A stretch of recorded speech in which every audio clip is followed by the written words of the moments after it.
welcome back to the Don and Gino Real Estate and Finance Show right here on your hometown station, AM 1220 KHTS. And remember, our goal is always to guide you to personal and financial wellness.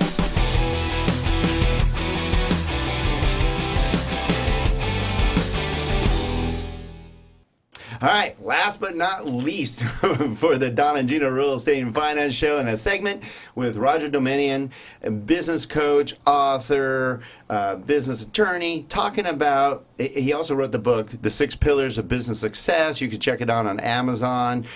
You can find out more at donandgino.com. Today, though, we are talking about the 10 reasons why your corporation will fail to protect you. So segment 2 and 3 broke those out in detail. Thank you, Roger. Nicely done. Scared the hell out of me. And it probably should scare you because you need to be protected. That's the whole idea of the corporation, is to protect you and your family. And there's so many ways that you can potentially blow that. And Roger can help you with that. So what's nice is Roger's going to close out our show today with the 5 solutions or ways to protect yourself. Absolutely. So let's jump in, because I know everybody's like, how do I protect myself after hearing all that? First we got to course correct, and then what? Well, now that everybody's in the water with turbulence in there, let's throw out some lifesavers. How about that? There you go. Look, it can be done. Okay, safeguarding process looks like this. Number 1, sit down with a professional and come up with a corporate strategy. Remember, your corporation, you're getting the protections that come with it because it's a separate entity, and you gotta run it as a separate entity. You can sit down and come up with a compliance, governance, and ethics strategy, and then make sure that every person, whether it's just you and your wife, or your husband, or you have 100,000 people working for you, right? That everybody knows and runs with that strategy that you've created, right? So it's very important to create those strategies and put them in place. That's true, because we've never worked for a corporation that didn't have you sign that. That's right. That you understand their ethics and values and what's right or wrong, and what you signed that. Absolutely. And then the next thing is right. There's a good 80 pages at most of the companies that we've been at. That's right. Yeah. And then so one thing you got to do is, once you create the corporate strategy, it could just sit there and do nothing. In order for you to actually implement it and make it useful, you got to have discipline, intentionality, and organization. Right? That's a leadership trait that comes in. These things is, if you don't have discipline and you're not intentional and you're not organized, it's going to be very difficult for you to implement the strategy that you spend time and money creating, right? So that's number 2. Number 3 is compliance and money management, what I call the formalities. Make sure that you're having your meetings, you're documenting your minutes, making the votes and the resolutions, and filing the necessary paperwork, like your statement of information every year.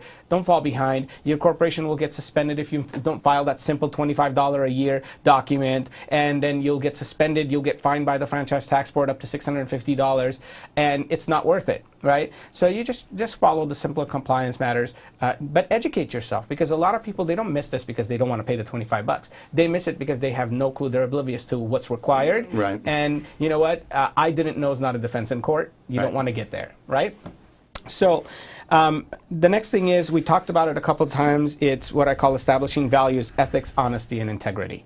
You want to make sure that you're dealing with your clients fairly, with your customers fairly. Treat them the way you want to be treated, right? The golden rule that we're all familiar with. And then 5th, I would say compromise, which I call firefighting. A lot of the times when you have a dispute with a client, a customer, it doesn't have to make it to court. It really doesn't. You can sit down and compromise. You can say, hey, if you messed up, you can say, hey, look, you know what can we do to make this better?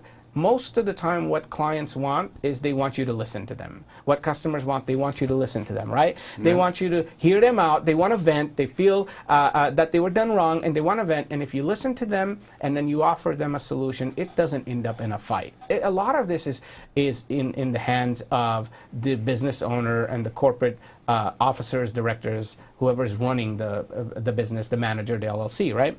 Is learn to compromise, learn to listen to people, find out what the grievance is, and deal with it. Most of the time when people go to court, it's a vengeance. They want to teach the business owner a lesson for ignoring their hurts, their feelings, their losses, whatever it is, right? And not making it right. Exactly. Well, I think back, the last, I've been self-employed since I was 19 years old. And so I've been in a lot of businesses. And we've always resolved everything outside of court. And a lot of things have happened. Things happen. Yeah. Like I said, we did large hotel jobs. We did all kinds of other and things. I love, Things Roger, happen. how you astutely said, listen, because you may think you know what they want, but a lot of times our clients will say, can you just take care of this or just do this? And you're like, yeah, that'll make you happy? All good? Yep. And they're like, yeah. Or can you just talk to this person or make sure this happens? And you're like, Or sometimes just double check things, you know. Yeah. I was asked just a few weeks ago, hey, this doesn't seem right. Can you take a look at it? One of my clients doesn't feel comfortable with it. I looked at it. I audited it. It was perfect. Our estimate was within $64. I wish every estimate in the world was within $64. But I went over it with her. The first thing I thought of, I was like, well, she's going to want money. Right? That's what happens. You think. All right. I Remember? know which one. Yeah. Yeah, I talked to her. We had a great chat. We talked about it. We went over it. And she's like, okay, thank you. And I was like, oh, she didn't want money at She all. just wanted to understand it. She just wanted to understand it. She wanted to go over it. She wanted to make sure she got a fair shake. Yep. Yep, absolutely. Good advice. We'll close with this. One of the biggest problems that I think a lot of business owners have is ego and pride. And the proverb that says pride comes before the fall. If you're going to run your business with ego and pride, you're going to run into problems with people. You know what? Let's go back to humility. Let's go back to the human aspect of doing business, and we'll see that we're all getting along a lot better, and we're not the sue-happy country that we've become, unfortunately. Great. Excuse me. Great information. Okay. Give us your information again. How to reach you, and how to buy the book. And go ahead and clarify what they should be reaching out to you for. Some of the ways you can help these businesses set up. I know I'm going to personally talk to you about some stuff we're working on. I think it's smart. Gino and I have learned the hard way. It's much easier to just get great advice and get assistance with setting up something that evidently is very important to you if you're going down that path. Absolutely. So, to sum up who I am, my entire career is dedicated to helping people establish their businesses on bedrock. That is a solid foundation, one that's protected from legal aspects, and one that is independent of a fluctuating economy. So everything that I do, whether it be my legal practice, whether it be my coaching services, whether it be my speaking events or my book or anything else I do, my radio show, whatever it may be, they are all guided to educate, to advocate for the small business, to be their voice, and then to provide them with the resources that they need in order for them to build that foundation that's rock solid, that's bedrock, that's going to allow them to have a business.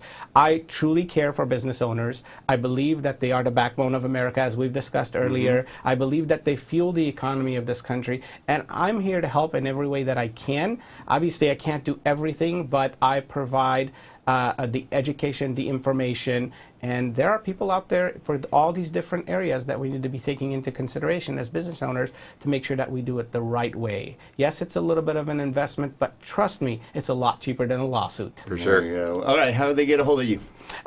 So RogerDoumanian.com, again, RogerDoumanian.com. My law office phone number, very easy to remember, 661-857-7777. Awesome. Nice. Great stuff and great information. Again, Gino and I always love shows where we're educated. Yep. Because that's the best part of our show is we get educated every week. But Roger, great information, and we look forward to having you back on the show. And thank you very much for adding so much value. Thank you for having me. I appreciate it. Awesome. Look forward to next time. All right. Absolutely. You can always find out more about Don and Gino at donandgino.com. Again, that's our hub. Check out our YouTube channel. Literally thousands of YouTube videos. Great information. You put keywords, whether it's college planning, financial planning, business planning, trust, you name it. We have nothing but top experts across the country to help you. Again, donandgino.com. And we look forward to sharing more great information with you. Have a great day. All right. Have a great one. We look forward to seeing you soon.